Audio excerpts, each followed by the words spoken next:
Yes, without further ado, we can just go ahead and get started with our 0 viewers right now, which is perfectly fine. So, let me just retweet that for you. Here you go. Awesome. Yeah. Exciting.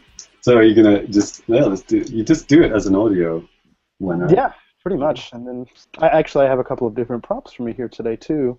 If this video quality doesn't start crapping out or something, we can maybe see some kind of cool stuff. So.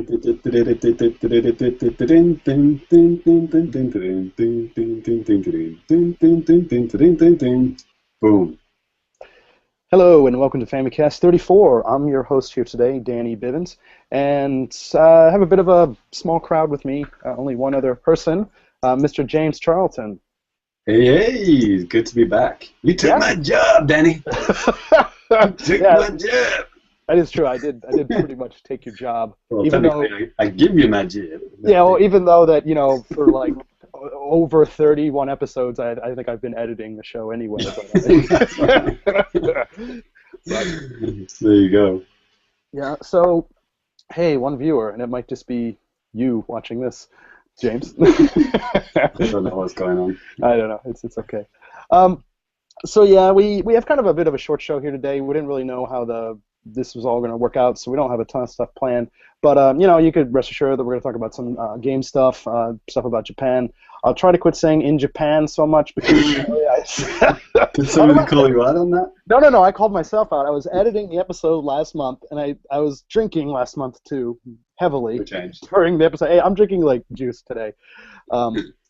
But, yeah, I noticed I was like, blah, blah, blah, in Japan. And it's like, well... Yeah, most of the stuff we're talking about is gonna be in Japan anyway, so I'll just not say that.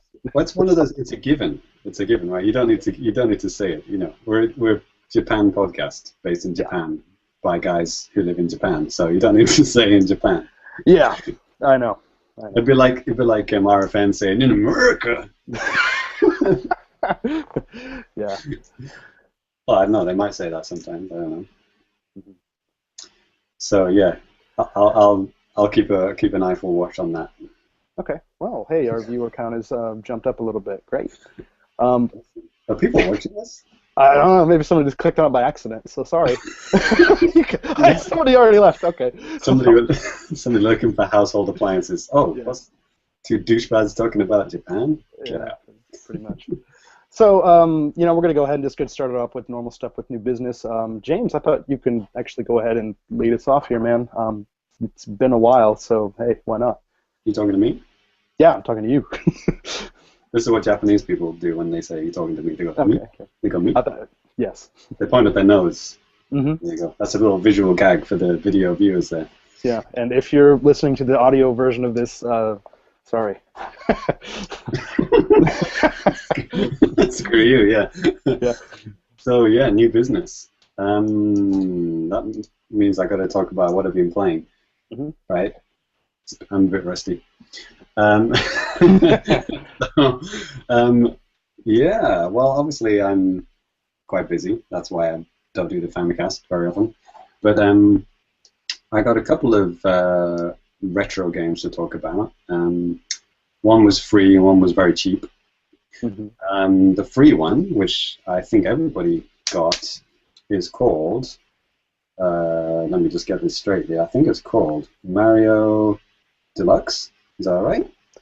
Yeah, the Mario Deluxe Game Boy. Mario Brothers Deluxe came out in the year 2000 on the Game Boy Color, apparently. So yeah, I got that one free, and why did I get that one free? Because I bought games? Basically, if you signed up for the Nintendo Network ID. Oh, that's right, yes. Thank you, yes. So yeah, I signed up for Miiverse, which I used for all of, I don't know, twice. That was my first experience of Miiverse, because I don't have a Wii U yet, and yeah, that was kind of an interesting experience. I think it's a great idea, but you know, when you're used to Twitter opening in 2 seconds on your phone, less than 2 seconds, right? You can't have a Twitter-like app that takes 30, 40 seconds, a minute to load up. That is it's just ridiculous. I mean, it's like it's like using Netscape Navigator in the 1995. You know, it's like you know, IGN 64 downloading a Banjo-Kazooie video. It took like 2 hours, and it was about this big. Yeah. That's what it feels like using the Miiverse. So yeah, I didn't use it. I just did my obligatory look at me and I'm Miiverse, and I never used it again. But yeah. Yeah, no, I agree. I think it's a pretty cool feature. I just kind of wish it was a little bit faster. It seems like it's gotten a little bit better since the launch of the console, but yeah, it's still kind of disappointing overall. Yeah. So so I played this Mario Brothers Deluxe. I mean, I'm not a huge fan of Super Mario Brothers 1, the NES Famicom game, because I didn't really grow up with it. I started with a Game Boy, and then it got an SNES. So Mario World, Mario Land, those are my games. Those are my go-to retro games. So yeah, playing that. I mean, it's a great version. I like how you can save it after every world. I think it is. So if you die on world 1-3, you don't. 2-3, you only go back to 2-1, which is good. But I don't know. The physics. They haven't changed the fundamental part of the game, which I don't like, which is the physics. I just don't. It's just the jumping is weird. It's just something I'm not used to. Just Super Mario World is just such perfection in its jumping, and I just can't really get into it. I've tried so many times. I mean, it's one of the few Mario games I haven't completed, but it's just not my thing. It's like I think it's past. It's not the timeless classic that everyone seems to think it is. I think it is if you grew up with it. But if you didn't, then it's kind of like, yeah, well, we've kind of moved on since then. Well, the weird thing about that Game Boy Color version too, I mean, the way they kind of scale it for that screen, that's really kind of jarring. I mean, I don't know if you played it on the 3DS or anything, or obviously like a TV, or something like that. But I mean, it's it's a completely. It's an ambassador game, right? The original is an ambassador. Yeah, I got the ambassador version. So, but it seems a lot more approachable. You don't seem as confined and stuff like that. So it's just more enjoyable in that sense. Now I think it's kind of ironic. I've got two versions of the same game for free, which and I haven't barely played either of them. So there you go. So, but that kind of got me into that I really wanted to play my favorite Mario games. So the Mario sale, which I think it ended like last week, a couple of weeks ago.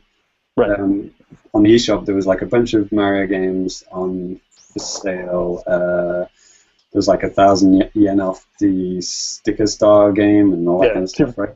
Paper Mario Sticker Star.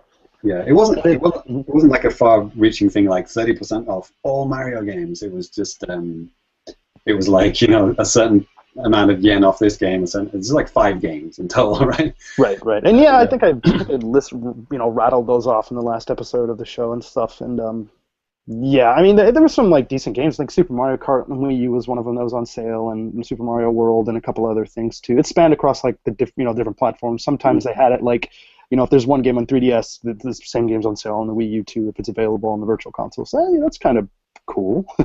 I guess.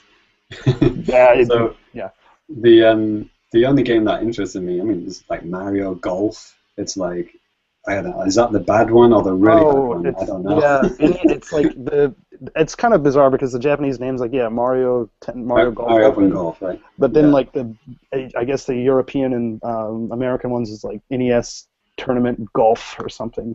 Okay. That's not the Ambassador game, is it? It probably is.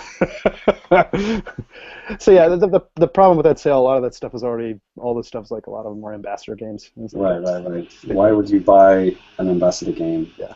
But anyways, let's try not to jump on the negativity train too much, I guess. But I might have actually already deleted it. Oh no, here we go. Mario Open Golf. Yeah, it's the same one. Okay. That was the ambassador version. Okay. So anyway, I got Mario Land 2, 6 golden coins, which is one of my favorites growing up. Like I said, I was a Game Boy guy growing up, and I love Mario Land, and Mario Land 2 was just like mind-expandingly amazing when it came out, like how much better it was than the first one. I mean, I see it as a mini Mario world in a way. Like you know, they've got the world map and they've got the nice big sprites and stuff, and just like so much detail, and the music is so good. Like, just like any track from that game, just instantly just gives me chills. It's just like, I love that game's music so much. It's so awesome. Yeah. And yes, I totally agree, because I played the game for the first time just last year, and I think I had bought it like, I don't know, a year before that, because that's what I do. You played the first half an hour. No, I beat it. And no, I really enjoyed it. It was really cool. Like, you know, like Mario World-y type of vibe, but you know, yeah, it's gorgeous too. I mean, for a Game Boy game. It's like Mario World if it was done on the Game Boy, which is what it is. It's not. It's not as the biggest scope as Mario World. So yeah, so I got it for 280 yen, down from 400. You know, I just couldn't say no to that. I mean, I don't buy many virtual console games / any, because, you know, I mean, I do kind of have a fundamental issue with the fact that they make you pay twice for everything. You know, like, Wii is separate from the 3DS. Wii U is separate from the 3DS. It's like, you know, I know they've got the wallets together now, but, you know, there's no cross-buy promotion, you know. It's not even like get 50% off if you buy it again. It's just like, yep, buy it 100% price twice. It's like, no, fuck you, Nintendo. You know, I don't know. For me, I'm just, especially whenever they first announced Virtual Console back on the Wii, I was just really thrilled that I can have, you know, theoretically all of these games that I absolutely love, you know, all on one console. That was just like amazing. And, well, I mean, you know, as we know, it's a bit more limited to that, especially if you live outside of Japan.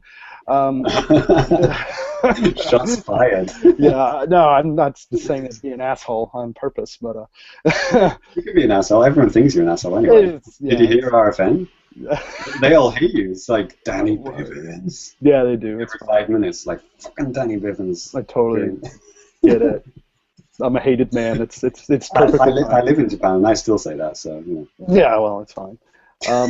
I guess my point was, you know, that there's a lot of cool stuff out there, and I think it's cool you can actually have it all. But yeah, it's kind of janky how they have it. I mean, in this day and age, it's 2014, right? And you can't like. I mean, if you're gonna do stupid things like have NES games on the 3DS, you know, then that's pretty stupid, right? So if you're gonna do that, then make sure you get the console version, you know, at the same time, right? It just makes sense. You know, you gotta have everything on everything. Yeah. Or, you know, have it shared across both. You can't have this like hodgepodge bullshit thing that they've got going on. A little bit here, a little bit there. Nothing works across platforms. All this kind of stuff doesn't make sense. Just confusing as hell. Yeah. It's like Mario Brothers 3 just came out in the States now, right? Like, right. Oh, it's due to come out next week or whatever. That's stupid. It's been out in Japan for ages. Like the Game Boy Advance version or something. So. Oh, good. Good luck with that. Yeah. That's a topic for a different part of the show, right? Yeah. So GBA talk later. Yeah, exactly. So, have you been playing anything else, man? I guess you just talked about what you're playing. Not much, just iPad apps with my son, mainly revolving around Dora the Explorer. But nothing I'd really want to talk about. Okay, understandable. There was this Prince of Persia game that was free on the iPad. I played that for 5 minutes and I got bored of it. So yeah, iPad, it's the future. Tablet games, yeah. Looks better than a Wii U game, but you know, don't play for more than 3 minutes before wanting to kill yourself. Yeah, God. The future. So yeah, that's me, I guess. Okay. That's quite a lot for me, you know, 2 games. Well, hey. Considering my gaming time is quite limited these days, but yeah, it's all due to end at the end of this year. I should be playing a lot more games. I should be picking up a Wii U and maybe a PS4 and, you know, getting into gaming big time at the end of this year. So looking forward to that. Yeah, it'd be good to have you back on the team. Yeah. So what about you, Dan? Yeah, I guess as for me, last month I mentioned it, you know, I was playing Assassin's Creed 4, and I think at the time I hadn't quite beaten it yet, but I'd already put in, you know, quite a few hours into the game, and I beat it a couple weeks ago, and I've been I loved it so much that I just kept on playing, even after the fact, just collecting a bunch of just little, like literally every little knickknack that's just spread throughout the world. Like I had to sail for probably like 4 hours just finding like treasure chests and stuff like that. I don't know what it is about Assassin's Creed that I just like so much that sometimes I'll just like go way out of my way to complete things in the game. And I don't know. I mean, you know, the ship, the controls for the ship and stuff like that are just really solid. It's just a ton of fun to actually play, and you kind of feel like you are in control of, like, you know, some kind of badass pirate ship, and you can keep like Can it jump? Hmm? Can it jump like a Wind Waker? No, I can't. So, yeah. No hydraulics. Sorry. 6 out of 10. Yeah. But, you know, then, you know, the on-foot stuff's cool. And, you know, sometimes the story stuff's, it's, you know, it's all about some kind of crazy bullshit mixed in with this kind of historical setting. And for me, I mean, you know, I studied history, you know, I was in college. Mm-hmm. Yeah, I teach English. Great job, right? But I don't know. I always kind of like stuff that has some kind of a at least loose historical you know, base. It's really interesting to me, fascinating. So I like that type of stuff. And I don't know. I know some stuff about like colonial America. So yeah. So for me, it's kind of just exciting just to, I don't know, kind of look into this stuff for me. But in Japan. Yeah, it's a shame that they're not going to do a Japan-based Assassin's Creed, right? The producer said like they're not going to do that for whatever reason. Actually, it was interesting because in the game they have, because you go outside, you know, you're in this machine called the Animus, and you're basically playing a game. You're yourself playing like this virtual reality simulator kind of thing. So I mean, you know, this still got Gameception. Yeah, in like the previous games, it was more like there's some kind of crazy story going on outside of it and stuff, and it is kind of like the weakest part of it. So they really, you know, pulled that back a lot. And yeah, there's still some kind of crazy stuff going on the outside, but it doesn't really matter. But I think at one point I'd like hacked a computer so I can like read the emails between like the producers that are talking about this gaming machine. What system do you play on in the game? It's called the Animus. So it's the Animus version? Yeah, basically. So this game is on everything, you know, and probably the next version will be on Animus, but it won't be on Wii U. Yeah, probably. Yeah. But yeah, actually, you know, in regards to the locations and stuff, what they're going to choose, well, actually, they did just kind of announce it the other day.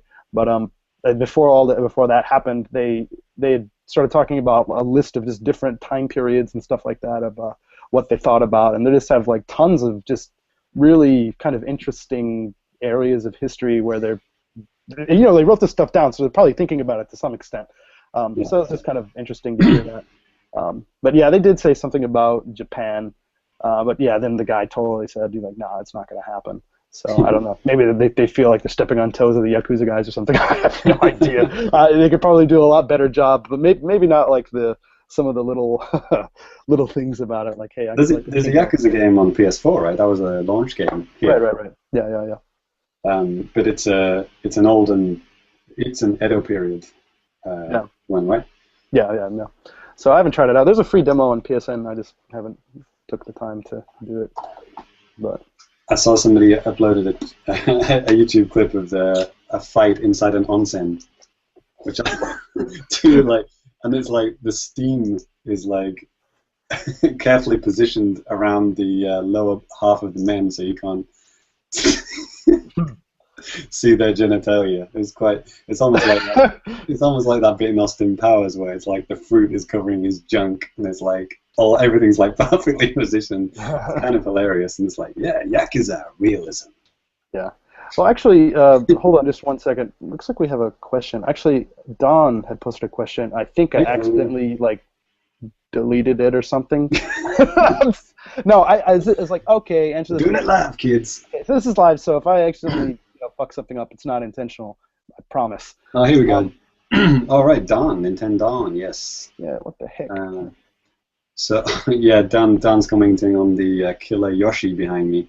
So that's a treat for the video viewers. There you go. Mm-hmm.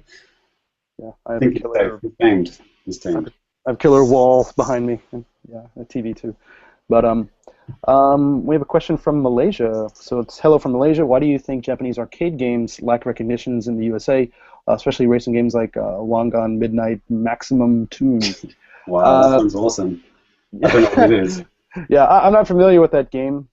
This is the time when we probably need a guy like Tyon, right? Yeah, arcade games. Yeah, give him a call. Yeah.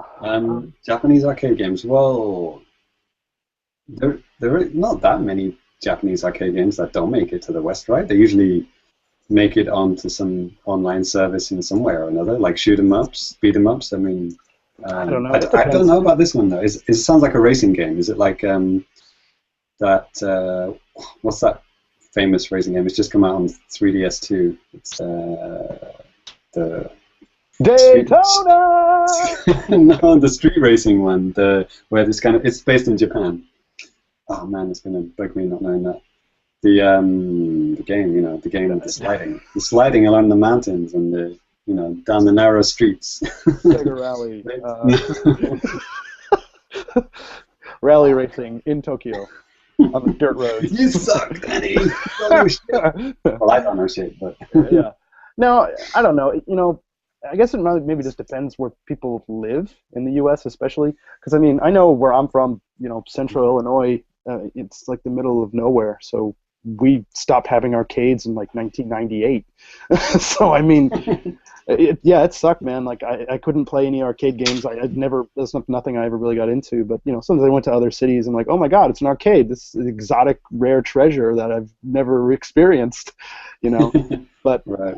Yeah, I don't know. Sometimes I think the Japanese stuff is a little bit too wacky, or maybe they just figure that it's not worth the money to even bring this stuff over because it's just just be a waste. Yeah, I was right. It is a racing game. It's based on a manga. Okay. So there you go. But yeah, it looks very Japanese. It's kind of like racing on like freeways, I guess. Hey, look at this technical. Okay.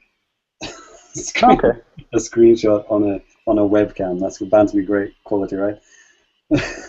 I'm sure there's a more technical way of doing that, but there you go. We're doing it live! We're doing it live! We don't know what's going on. Yeah, no, thank you for the question. That's awesome. Keep them coming. If you guys have anything, we'll try to not answer it again. I guess a brief answer would be because it's way Japanese. I don't know. Yeah. If the manga isn't popular in the States, then the game's not popular, right? Yeah, then too, it could just be licensing stuff too. I mean, if it's that's a good point.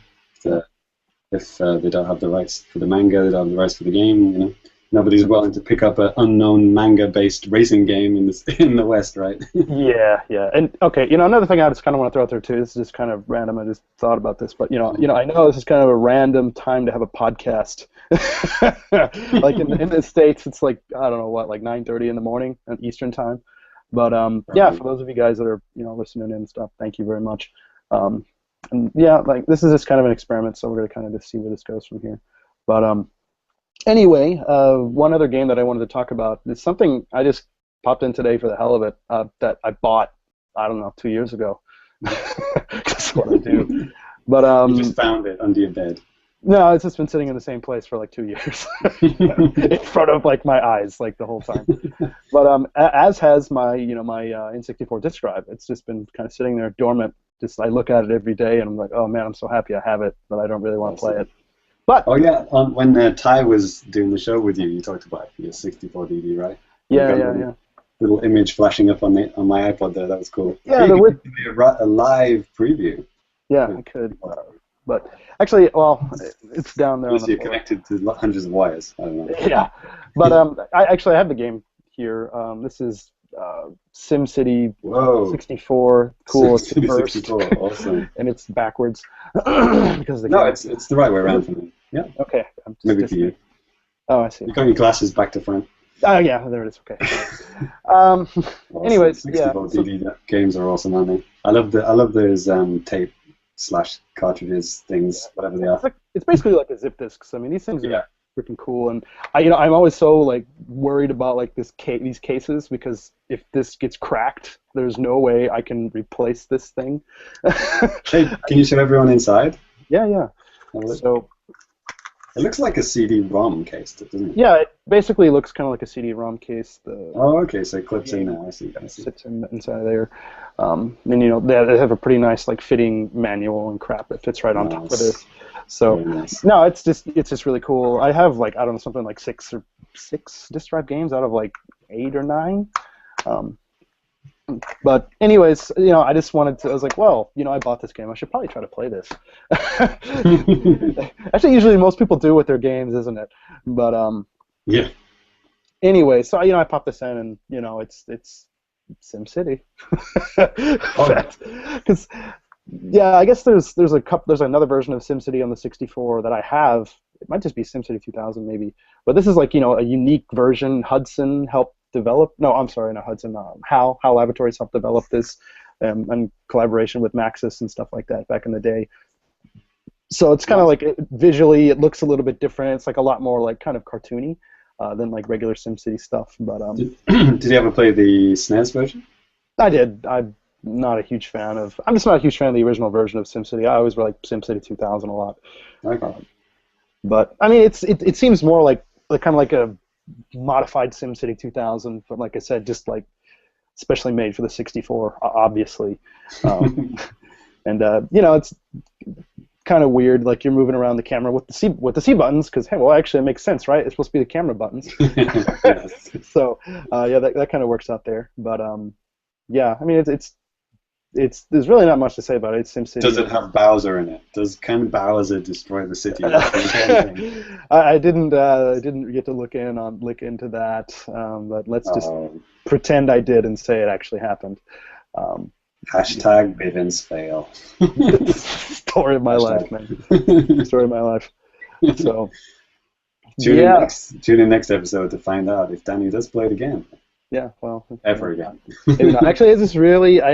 Then I had it and I put it on pause, and I was just like, oh, I'm gonna finish fixing my dinner, and I just left it on for like an hour, and it was playing like the most annoying song, and like one of my friends dropped by or something. He's like, dude, this song sucks. I'm like, yeah. Do those, when the 64DD tapes are in there, do they make a whirring sound, like an accessing sound, or is it just silent? I think you can maybe kind of hear it a little bit, but I mean, it's not like anything like that. I mean, it's like a magnetic disc or something. So.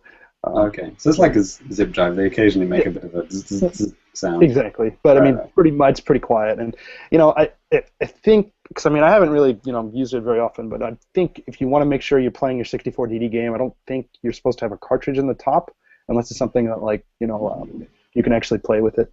But yeah. Anyway. Somebody on the question thing said, is SimCity 3DS game like the SimCity that most people know? The 3DS game. We're not talking about the 3DS game right now, right? But no. Have you played the 3DS one, or do you know about that one? I do not. I'm sorry. Me neither.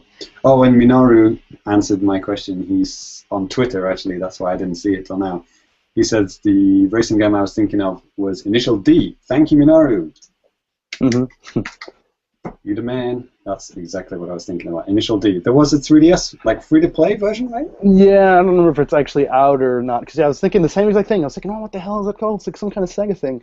I mean, Initial D. I mean, come on. Alongside Bravely Default, that's the most non-descriptive game title ever. It's like Initial D. What? Mm-hmm. Oh, unless it means the initially you put the car into D to drive? Sure. I don't know. Maybe. Who knows, man? There's probably some kind of etymology behind that or something. Wikipedia will tell you everything you need to know. Initial D for the sequel. Rearmed. Obviously. Awesome. Yeah. There you go.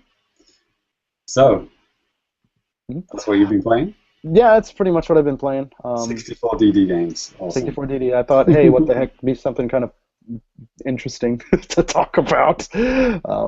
You don't have to have any game in the top of the N64 to play a DD game, right? No, I think maybe if you do, sometimes it could screw it up because it's like, oh, which game do you want to play? So, And none of them ever interact. Like, isn't the F-Zero one? Like, does that F-Zero one interact with the DD game? It does. Or? It does, but the thing is, here's the thing with that. I have the disc. It's back in America. And I have the cartridge. I think it's here or something, you know. I got that like way before I ever had like the disc drive actually too. So, you know, it's just, you know, one of those things. The only game that I've considered rebuying in Japan, you know, because I had the American version of F-Zero GX. Oh, okay. And when I arrived in Japan, I was like, oh, I've got to try out the arcade version of F-Zero, right, AX. And my memory card wasn't compatible. So I was like, should I rebuy the Japanese version just so I can do that? But, you know, it's kind of stupid because I would have to start from scratch, and it's like I didn't want to do that whole game again because it's hard as balls it is. Yeah, God, I bought it on launch day, and like you know, this is kind of bizarre. I won like a tournament for the game in my town because I was like, the only one competing. It was just like time trials. It wasn't like one a race. of one. Yeah, it wasn't even like a race or anything. But yeah. At the same time, I'm gonna keep trying to look at my phone and see stuff on Twitter. So if I miss something initially, you know, hey, initial D. Yeah, we're trying here. No, it's something else. On the topic of 64DD, hey, now you're talking my language. So here we go. This is from Addison Webb. Yeah.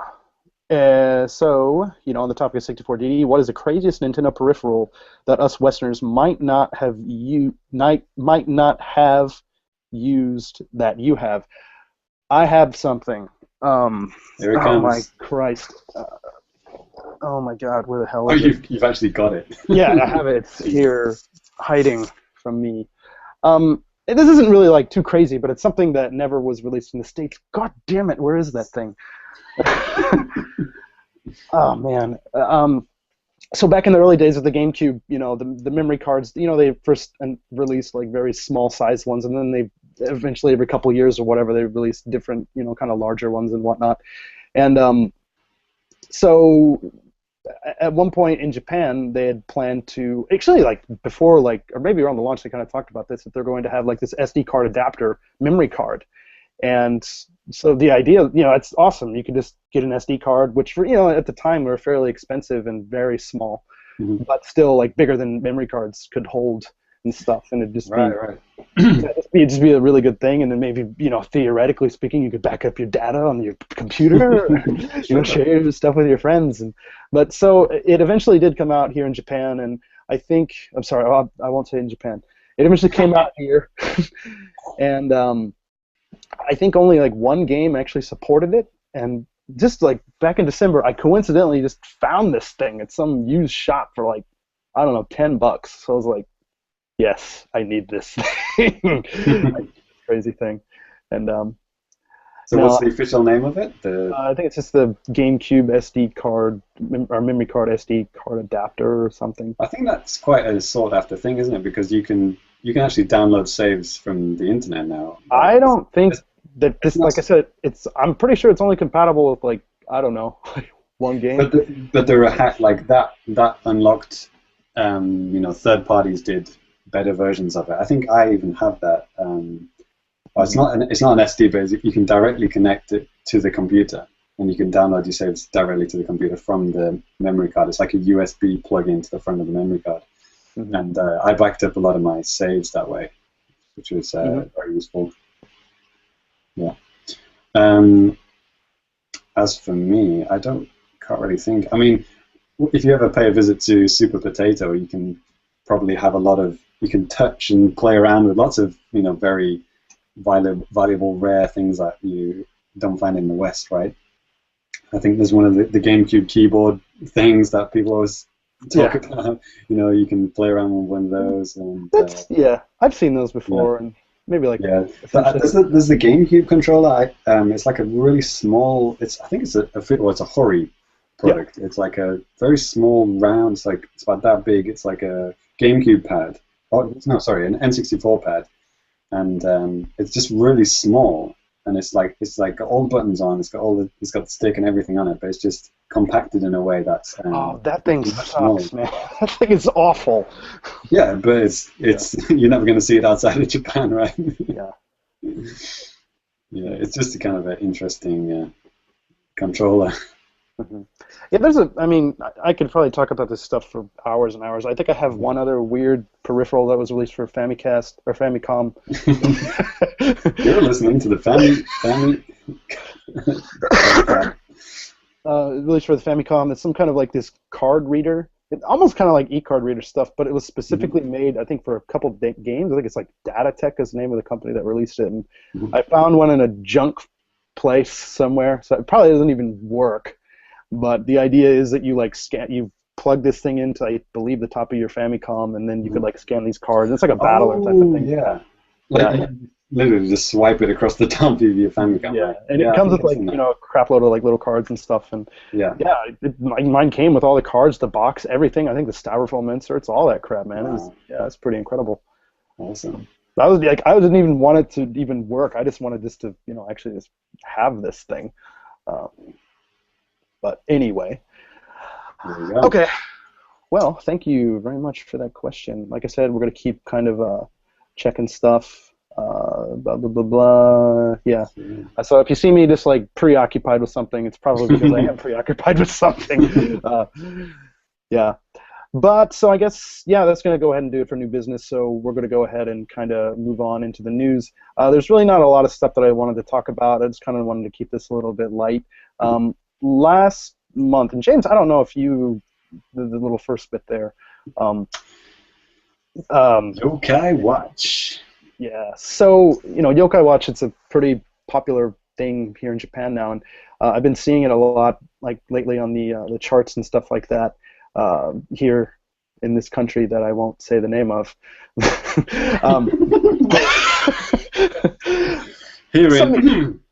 Yeah, and I noticed the trend. It started up like around the holidays and stuff, and so I kind of did a little bit more digging, and also just from I'm a school teacher, so I talk to a lot of kids and stuff, and just recently they all been talking about Yokai Watch, and like, oh, so you have the game? They're like, oh no, dude, I'm watching the anime, and I'm like, what? I've had the same experience. Yeah, it's crazy, right? Yeah, even because it was just like when was this game? When did this game come out? It's quite a while back now, right? The game came out in July of just last year, and I think before that they had some kind of deals with a couple of the different magazine companies and stuff here, so they were, releasing some different manga and stuff. But I mean, it didn't really start to get that really popular until like this holiday season, I guess. And the anime started up like January 8th or something like that. And I mean, it's crazy, man. It's like all the kids know like all these little characters, and like I was at this kindergarten, and these kids are like, "Let's play Yokai Watch hide and seek." I was like, "What?" I've totally even forgotten the premise of this game. I mean, I think I was on the podcast when we started talking about this game, right? It was quite a while back. I mean, we just kind of like brushed it aside. It was just like another one of those crazy only in Japan 3DS games, and then we never talked about it ever again. But I guess kind of like Pokemon, it started off like really small, and then just the anime. I don't know, maybe there's trading cards as well. I don't know. Nah, I don't think there are, according to Wikipedia. I don't think there are yet. Trading cards. I street pass people playing this game all the time. It's like, and people are talking about it constantly. Yeah. So what is the premise for this game? Yeah, so I mean, yokai, that's like the word. It could mean like ghost or ghoul or something like that, specter or whatever you want to say. And the watch. So like essentially at the beginning of the game, like, sorry, spoilers, this happens like the first 30 seconds. This kid finds like this gacha machine, with the little oh my god, those things with you pull the toys out of the little capsule machine. They're capsule machines, and Gachapon. Basically, this thing is like, it's by like some kind of shady area. It just looks like decrepit as hell, and he's like, "Oh, I'm gonna buy a toy here because that's okay." And then like, I don't know, some like ghost comes out of it and stuff, and then so it's a haunted capsule machine. Kind of, and then that's the most Japanese thing I've ever heard. And then I think from that point, like the ghost is like, "Oh, hey, there's ghosts like all over the place, man. Here's this special watch that you can use so you can like see all these ghosts." So so basically then you're kind of going around, and these ghosts are interacting with people and stuff like that. So is it a subtle and clever double meaning, like watch as in looking and watch as in a physical thing you put on your wrist? That might just be a coincidence. I don't know. I mean, it just could be a coincidence, but that does make sense, I guess. I'm sure it's a coincidence. I don't think that kind of double meaning is put into Japanese game titles. Um, so this is it's pretty crazy, right? So have you Yeah. seen the anime at all? Actually, I haven't, and I think it comes on like Wednesday nights at like 7, because I have a private lesson with this boy. He loves the show now too, and Mhm. his mom was like, "Oh, he's gonna start watching Yokai Watch at 7." I'm like, "Oh, okay." What time is it on? Let me just write this down. 7 Weekdays at 7. weekdays. It's Wednesdays at 7 Wednesdays at 7. Okay. on What channel? some channel. Some channel. Okay, I'll take a I look. think it. Yeah. Are you really writing it down? I can't see. I can see myself talking, and then yeah. So what was I going to say? So yeah, what's the age range? Is it like elementary school, like fifth, sixth graders, that kind of thing? That's what it seems like to me. Younger, or? Yeah, I haven't really heard too many like junior high kids talking about this type of stuff, but yeah, for elementary school kids, it's just extremely popular. Like they're just gobbling this stuff up, and gameplay of this stuff. I mean, yeah, it is kind of like Pokemon, but you're doing a lot more like searching around for stuff. Yeah, like I said, sometimes you could like interact with people who are like essentially like possessed by these ghosts that are just totally screwing them up. So it's kind of like dark and kind of weird, I guess, in that sense. But yeah, it's just interesting. There's a lot of kind of little interesting things like that. So it seems like a little bit deeper than Pokemon. Battle system, I talked about this before. There's like this little wheel type of thing. You can have up to like 6 monsters, and like the part of it's like on the bottom of the screen, and you have 3 at a time fighting, and you can just at the bottom of it, you can just use the touch screen, and it like cycles them around, and you could fight like that. Like a rotary phone. Yeah. With ghosts. You kids know anything about that these days? Probably not. But anyways, yeah, I'm turn-based and stuff too. But anyway, yeah, and I guess the whole point about just talking about this again too. I think we've probably talked about this as well. But this is the licensing or something. Well, my God, let me take a look at my notes. Level 5 has trademarked it in the US. There it is. Level 5's trademarked in the US. Yeah, I mean, the genius with Pokemon is that the name didn't really need to be translated. So I can't. They would have to probably change the name like Yokai. No, they trademarked Yeah. Yokai, and they put like Yo Kai Watch, like with the little. There are a couple of untranslated anime type things, aren't they, in the States? Yeah. Oh, what? There's a thing. straight up, Oh my yeah. God, what was it? I think it was on RFN or somewhere. They're talking about. Oh my God, this is getting real descriptive. No, well, this is getting real descriptive. This is about a game. It's called The Thing, and it's in Japanese. Okay, yeah, It's the guy with the spiky hair. They're catching the thing, The Thing, the guy with the face. The guy with the thing comes out, and then Yeah. I don't know. So, I know some people are maybe kind of not happy whenever things don't get translated basically at all, the names and stuff like that. But I don't know. Sometimes it maybe just sounds better than hey. Well, I don't know. Ghost could be cool. I don't know. Ghostwatch. I'm sure that's been trademarked. I'm sure that's something else. Probably. Ghostwatch. There's two. It's too similar. It's too generic. Yeah. So maybe they'll go with the Yokai Watch then. So I can't wait for you to read out the next thing. this one is actually for. This is from Minoru, I guess. Yeah, this is for Minoru. He's probably going to be happy with this. So a new Styles Heavy games coming out here on the 3DS, and okay.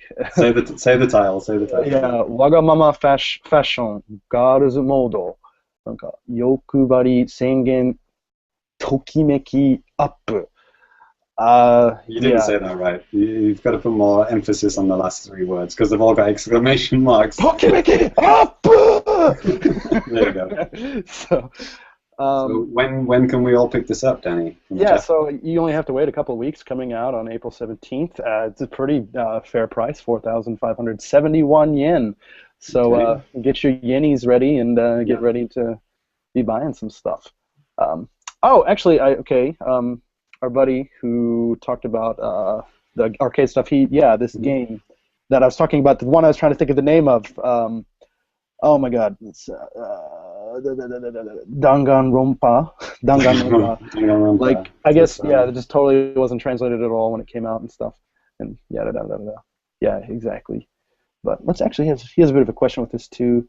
Also with God, look through all With this. more Japanese games being adapted into anime, like Danganronpa and Persona series being English dubbed, any kind of games that you would like to see being dubbed? Well, I think Attack on Titan is in the process of being dubbed. I had a link. I found a link to that, but I couldn't actually listen to the clip because it was ironically it was not available to be viewed in Japan because it was like it was an American distributor, so they blocked any viewing outside of America. So it's like a Japanese anime, but because it was in English and it was owned by an American company, I couldn't watch it. That was kind of ironic, but there you go. I kind of wanted to. I haven't seen any of. I've only seen clips of Attack on Titan. And Danny, I know you like it. And, Oh yeah, it's awesome.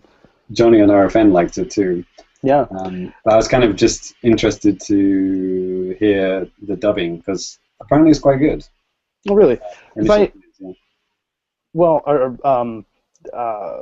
sorry, I'm kind of losing my train of thought. I was looking between a bunch of different things here, but it was on Netflix already in Japanese. Yeah, right? yeah, and even like it was pretty incredible because on iTunes with Attack on Titan, like it was coming out within like a week or two, usually of like the release in Japan. And I mean, I don't know. I don't think it was like that originally. I think it's maybe they just realized how popular it was, and Funimation, the company who's like has the rights to it, I guess.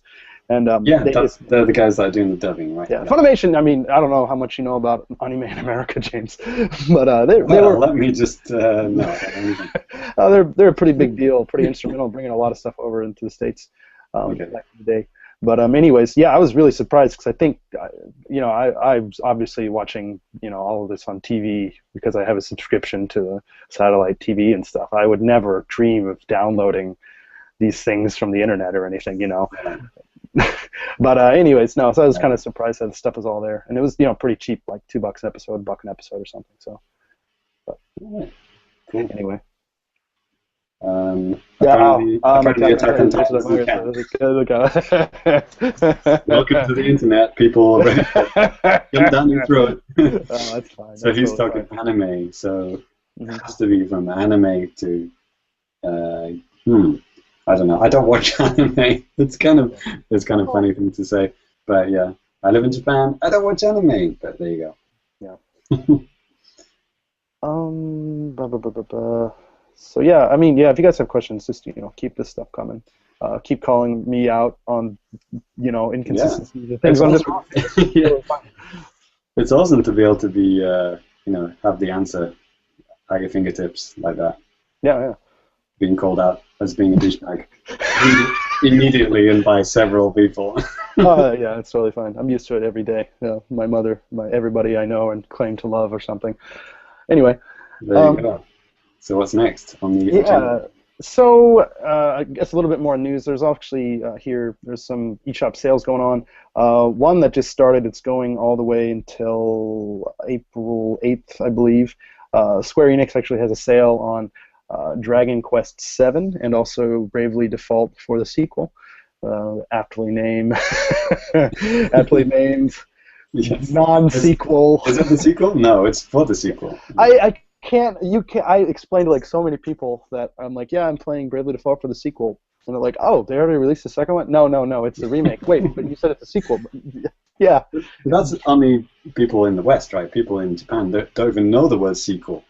Like, I mean, I've had students where like they're movie buffs, and I'm like, oh, you like Back to the Future? Did you like the sequel? And they go, what? Like. What's a sequel? And you have to explain. Oh, it's it's the second part of the series. And then you just start talking about prequels and prequels, and then it's like boom. Dooku, because George Lucas is like, it's poison. It's Japanese for poison. So Japanese word Dooku. It's Dooku, poison. It's not what that pronunciation. Oh my god. And you like Star Wars. I do. Anyway, so yeah, it's a really good sale if you can read Japanese and you have access to a Japanese 3DS. Dragon Quest VII is 50% off, so it's basically right at about $30, and Bravely Default's 30% off, so it's right at like 25, 2,500. Well, Well, Guillaume is definitely going to hate you now because didn't he just mention that in the last episode of IFN? Oh, I just started listening to it today, so I haven't got a chance. Not only is it out, it's 50% off on the eShop. It's like, come on. Oh, yeah, it's Just been rub out for salt in the guy's wounds here. Come yeah, on. that's what I'm trying to do. No, maybe it's Johnny actually. Johnny's the Dragon Quest guy, right? Yeah. Um, Rub salt in somebody's wounds. So sorry, guys. And Johnny, here's the ironic thing: I will not be buying it, even though it's 50% off. I got no time for the RPGs. Yeah. Well, I talked about it I could before. gift it to him. Oh wait, press the Sandra Bob button. Where are the sound effects? Where Oh are the my sound god! effects? Come on, you should be. There should be soundboard. Should be there. Boom. I'm hoping my computer doesn't explode. Oh damn it! I don't know where they went. We'll fix it in post. Okay, whatever. I could spend like an eternity looking for this stuff and just be completely silent. So whatever. I don't have it on my side. It seems to have disappeared. I don't see it either. No, but what we're talking about, like James and I were kind of screwing around with this stuff earlier. And you can just do like this stupid things, like put this fake beard on your face. And obviously, listening to the audio podcast, you have no idea. Well, okay, you have an imagination, and you could hopefully understand the words I'm saying, the words coming out of my mouth. Yes. But yeah, you can just do a bunch of like silly things. You know, it's basically kind of like think about like the Wii U chat stuff, and you can do that with like Google Hangouts. Yeah, it's pretty fun. Yeah. But I guess it's disabled on the on air thing. Yeah, it might be. That's a pity. Anyway. Yeah, anyway. Blah blah blah blah blah. So the last thing I kind of wanted to talk about with James is, you know, obviously Game Boy Advance stuff's coming out here in Japan and around the world basically next week, and you know it's coming out on the Wii U, obviously, right? As it should. As it should. Coming out on the what? Yeah, the Wii U. Yeah, and actually here they're going to have a bit of a sale. It's like you buy one, you get 30% off of another. And actually I don't know, I saw a couple of days ago, I saw on like this Japanese news site, they said, yeah, the game is 650 yen, you know, $6.50, you know, before this discount. And then like Nintendo's site, there's this like sales tax increase coming to Japan. So yeah, next week. Everything's kind of increasing, and it's kind of weird because a lot of like virtual console stuff used to be priced just completely even, but like now like Game Boy Advance games 702 yen. It's like that's annoying. Yeah, so it's kind of annoying, but yeah. That's so before here the discount, right? That's before the discount. Yeah. So Okay. 30% of 70, you know. Basically, it's going to be $1. No, no.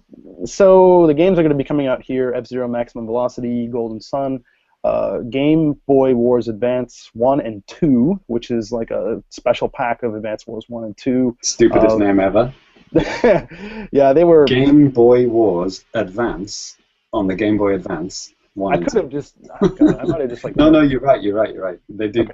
Okay. They did call them that. Yeah, I remember. Okay. They called it Famicom Wars, even though it was on the GameCube as well, right? Yeah. Stupid like that. Yeah. Yeah. But yeah, that's kind of like a weird thing, because it's like this. I guess those two games individually didn't come out in Japan, and this double pack came out in 2004. But then on top of that, But then on top of that too, Super Mario Advance 2, Super Mario World, and then yeah, it's a good one. And then Kirby and the Amazing Mirror, and then WarioWare. They're all going to be coming out here for that price.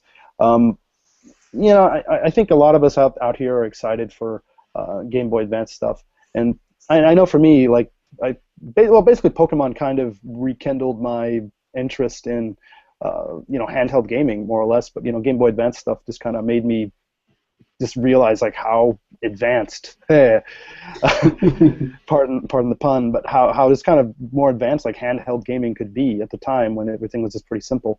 So I don't know, I had a really good time with Game Boy Advance. I mean, I bought the thing at launch, and you know, I was a poor kid, but I still like could afford it and stuff. But I don't know, James, like, how about you, man? Were you like big with? Well, I mean, I guess you kind of were big with handheld gaming before that, even. Yeah, I got a Game Boy Advance around launch. I don't think I got it at launch, but I actually got into it. The thing that pushed me over the edge to buy it was that my friend had one. He imported his from Japan, and he had Mario Kart Advance, as it was called in Japan, and you could link up games, and you could it was like the first iteration of the game sharing, that we have now on the DS, 3DS. Mm-hmm. You can play multiplayer games even if the guy doesn't have the game, Mm-hmm. like multi-card, right? Yeah, single right. card multiplayer. Yeah. So Mario Kart Advance had that, and it could store like a tiny amount of data on a Game Boy Advance without any game in the socket. So and we were all playing like four-player Mario Kart, and only he had the game because he'd imported it from Japan. I think it came out quite a bit before in Japan, and it was just awesome. You could only play as Yoshi, but yeah, I remember that. But all the other features were there, and it was pretty awesome. And I was like, I got to get this game. I got to get better at this guy and beat him. So I got my own system a few weeks after that, and yeah, Mario Kart Advance is awesome. Mm-hmm. But yeah, I didn't have that many games for the Game Boy Advance actually. I mean, because there were a lot of SNES ports, right? Super Famicom ports, and it was right. And I kind of liked the Super Famicom originals better.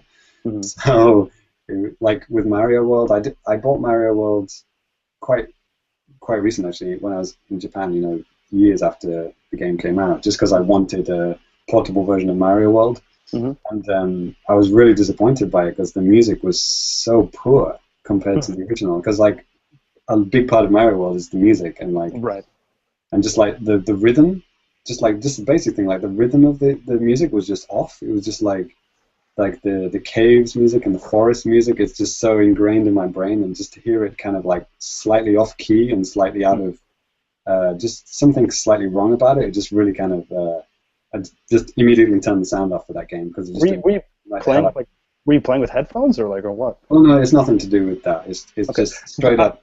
The song is wrong. It's just wrong. I bought it when it first came out, and I don't know. I just didn't even notice it. Maybe it's because I couldn't hear it or something. But yeah, I'm sure there's a YouTube video comparing them. But, yeah, probably. But yeah, I guess because the SNES sound chip was amazing. I mean, and the Game Boy Advance does not have that sound chip. Right. I mean, the SNES had a better sound chip than the N64, for Christ's sake. So but didn't Sony make it or something? Yeah, exactly. Yeah, and just all the effect, the Advance just couldn't handle those musical effects that the SNES could do. So right. Yeah, the graphically it was spot on, and they changed a few things which made it a lot more playable. Like you could like something with Yoshi, you could change the color of Yoshi a lot easier, and you could fly over levels, by just getting a blue Yoshi immediately, and all sorts of crazy things like that. Made it a lot easier to play, and you could save. Maybe you could save it anywhere or something like that, or whatever. But none of that mattered because the music wasn't as good. But yeah, yeah, it was a good system, and the multiplayer element of Mario Kart was awesome. Golden Sun is one of two RPGs that I've ever completed to the very end. I'm not an RPG guy, but I liked Golden Sun. And yeah, Advance Wars was awesome. That got I never thought I could like a real time. Is it a real time strategy game? Sure. A strategy game anyway. Yeah. Yeah, that was awesome. But I can't really think of much else that I really liked. Yeah, I think basically you said. I mean, I kind of like just I kind of like just having these kind of bastardized Super Nintendo games that I can take with me anywhere I go, and that was great. And I sometimes I just don't understand why they just don't simply release Super Nintendo games on 3DS Virtual Console. It's just kind of insulting. We can't do it. Maybe there's some kind of technical limitation. I have no idea. I kind of find that hard to believe, but I mean, especially considering that God, I don't know. There's this collection game that was released on the system or something. I don't know. I don't know. It just kind of baffles my mind that they don't do this stuff. Well, yeah, it's kind of fortuitous that I'm on a podcast this week because there's kind of been a Twitter battle been going on this week about the GBA games coming on Wii U. I mean, first of all, why the hell are they on the Wii U? That's the stupidest thing ever. And DS games are coming soon as well. I mean, Japan has a DS game, right, on the 3DS. There are a couple. The Club Nintendo game, right? Yeah, well, two of them. Yeah, there's an Advance Wars one, and there's a weird Nintendo G, like this Nintendo. I don't remember who developed it, but But yeah, it's weird as car far battle game. It's stupid. as far as selling them, we're nowhere near getting to that point where they're selling DS and GBA games on the 3DS eShop, which would make the most sense because the 3DS is a DS. and the 3DS has GBA games as part of the ambassador program. So I guess on Twitter there's kind of 50-50 split. Like half of the people are defending Nintendo, saying, it's not really possible to get these games running on the 3DS with a proper pure emulation because it requires the special chip, and you can't do standby and the sleep mode while it's in the DS mode, right? And then the other half, which the side that I'm on, is like, seriously, Nintendo, are you fucking kidding me? That's the side that I'm on. It's like, get your fucking finger out, get some programmers who design the fucking system. Like, it's like all the people who worked on the GBA, are they now dead? Maybe. Did they not know anybody who worked on the GBA? It's like, it's like talking from the position of a guy who's never seen a GBA before. It's like Nintendo made the system. I'm sure they have machine code level diagrams of how the systems work somewhere. Well, at least I hope they have. There'd be a physical version because it's Japan. Yeah, if we print it out in huge let me fax you this line of code that you can type into your computer later. Oh, by the way, it's 50,000 pages long. So, we've had there's GBA emulation on everything. I mean, it's even been emulated on the original DS. I mean, it wasn't perfect, but, some guy in a string vest in his mother's basement has got GBA games running on the DS. I'm pretty sure that the technical guys, the programmers at Nintendo, can work this shit out. And it's just like, it kind of annoys me how quickly people just throw up their hands and say, no, you give Nintendo a break. It's probably really hard. Oh, it's really hard. Oh, yeah, okay. If it's really hard, just, fuck it. Yeah, I don't care. Don't do it. Yeah. It's just stupid. It's just stupid. It really annoys the hell out of me. And, it's the same thing with the Wii U, right? Like, why aren't Wii games on the eShop, Yeah, some of this stuff just baffles me. There's a Wii built into the Wii U. It's like the chip is on the system, And there's the same thing with the 3DS. There's a DS and a GBA chip somewhere in there, right? Well, sure. However they play DS games on the 3DS, there must be some way of tunneling that and, enabling that, but... Yeah. There you go. Rand finished. Bravo, my friends. Yeah. I wish there was something stronger in this. I'm all out of my... Yeah, there you go. I'm all out of my drink here. Sorry, no alcohol today, so you don't get to see Danny go a little bit crazy like I was in the last episode. Well, you didn't even get to see me. You just got to hear me say in Japan a lot and probably cuss a lot, too. But... Cussing in Japan. That's pretty much. There's like no filter. You just don't even care. It's go.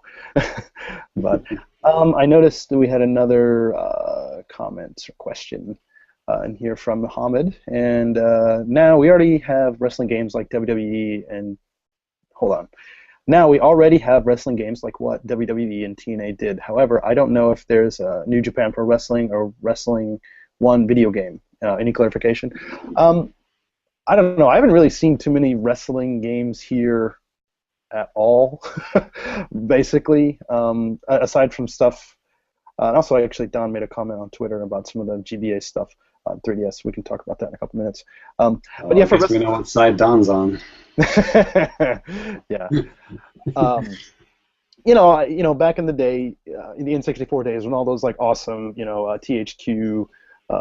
Wrestling games are coming out in the States and whatnot, and that stuff was also coming out here in Japan. Sometimes it was coming out somehow, I guess, licensed with WCW and WWF at the time. And I have basically every one of those games that came out on the N64. I think almost all the Japanese versions that came out, I have. And a lot of them are just cookie cutter, exactly the same as what you get in the West. But there were, Virtual Pro Wrestling, which is, that was really cool. And I know a lot of you guys probably heard about that stuff. And I mean, it's essentially the same game, just kind of Japanese rosters of wrestlers and stuff. So it's it's still like the same fun gameplay and stuff, but it's like I don't know any of these characters, I don't know any of this like theme music. So it's not for me. I mean, it's cool just to have like another, I guess, game like that to experience, but it wasn't as fun because I was like, oh, I don't know any of these guys. So, anyway, yeah, but for, I guess, new stuff, I have not seen any new wrestling games on the shelves, particularly for like Nintendo consoles here lately, and I keep a pretty close eye on like release stuff. So, Is yeah. the WWE popular in Japan? I have no idea. I don't think so. They got a Japanese guy in there, probably, right?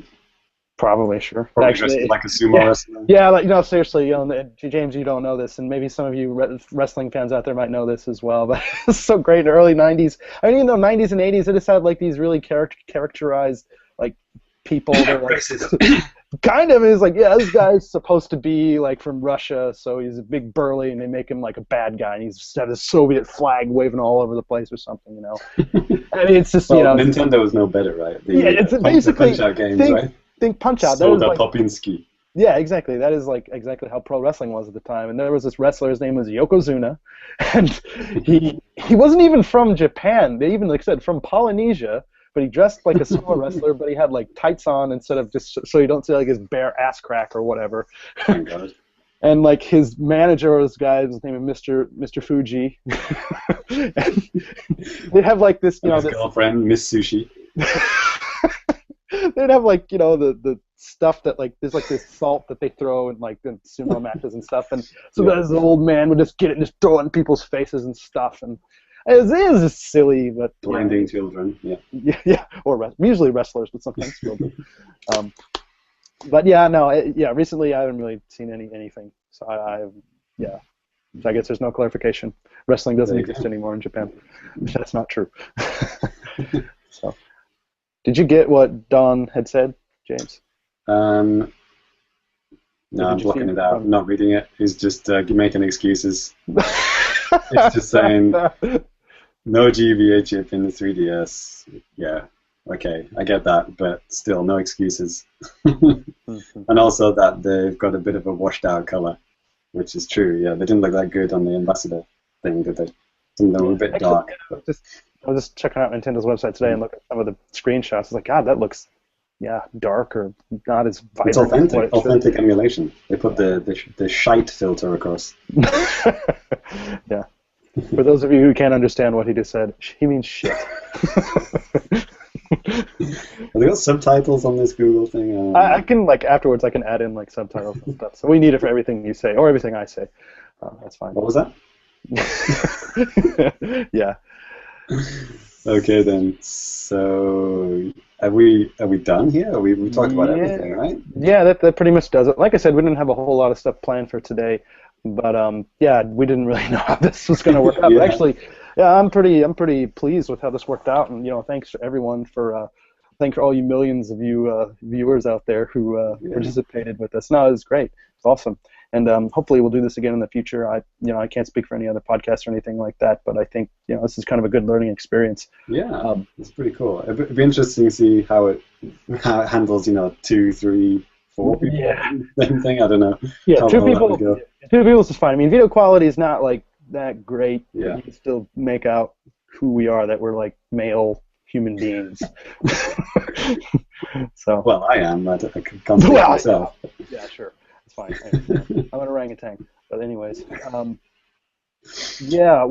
last thing I wanted to talk about, and actually James had kind of talked to me about this, and I think this is awesome.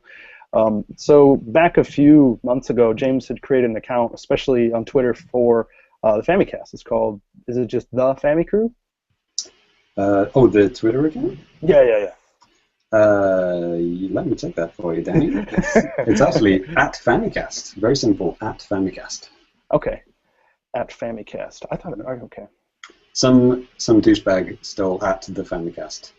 So, so that's not us. Awesome.